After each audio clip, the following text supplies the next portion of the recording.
Our weekly roundup of all the ways the mainstream media puts a liberal spin on the news. Back to go through this week's material, none other than the president of the Media Research Center, Brother Brent Bozell. Sir, how are you? Brother Hannity, how are we doing tonight? All right. Thrill up his leg. Chris Matthews has an excuse for Obama's lackluster speech in Berlin. This is classic.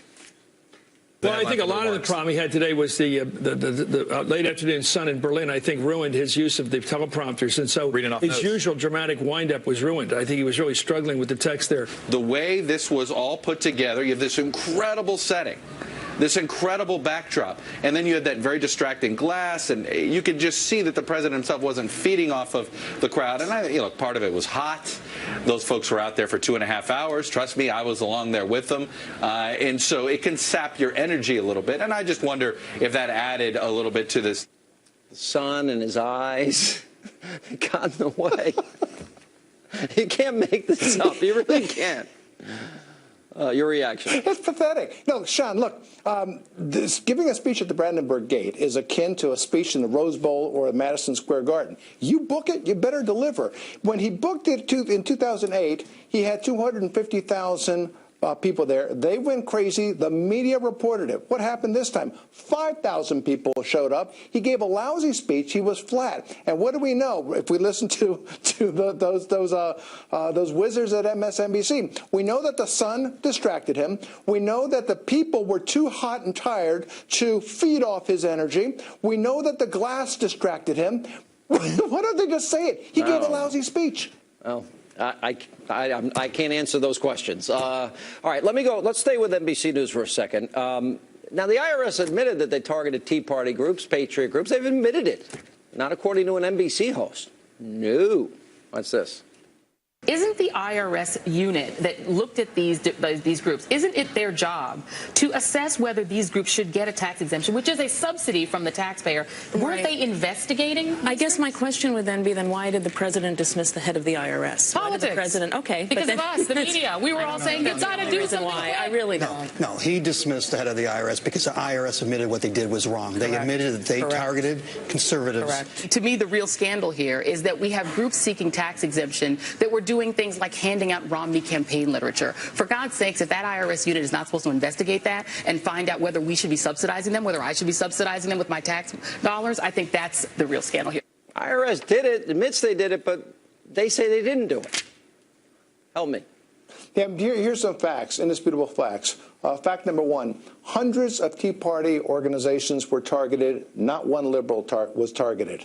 Fact, the IRS head was not fired. He was due to retire anyway in June. Fact, numerous people associated with this investigation from the IRS have all acknowledged there was wrongdoing. Fact, the head of the oversight of the office overseeing all this took the fifth rather than testify before Congress.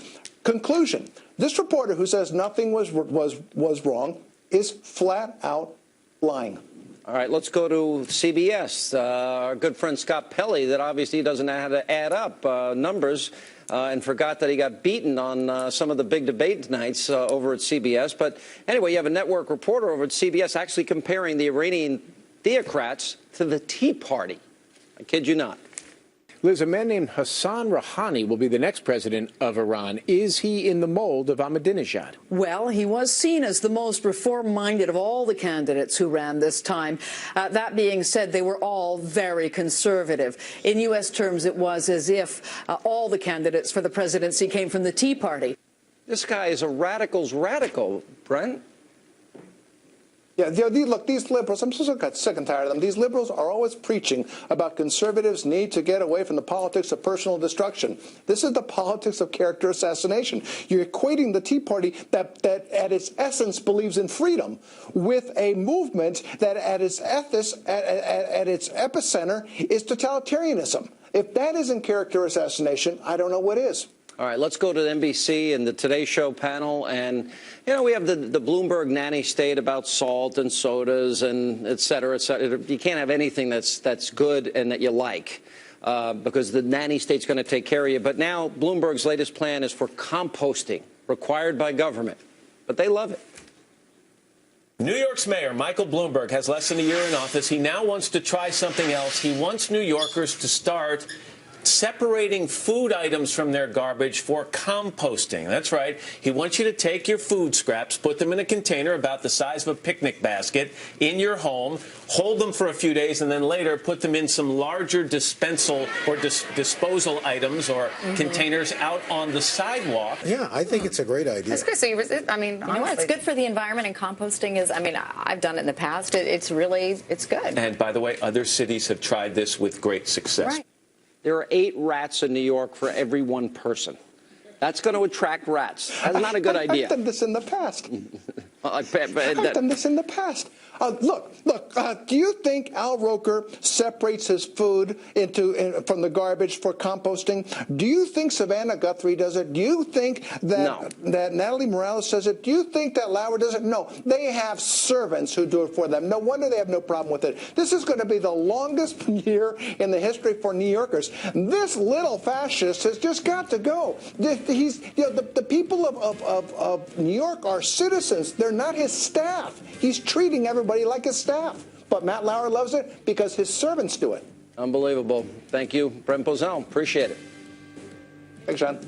Coming up, lawmakers in New York City want to make it illegal for police officers to identify suspects by their race, their age, and even their gender.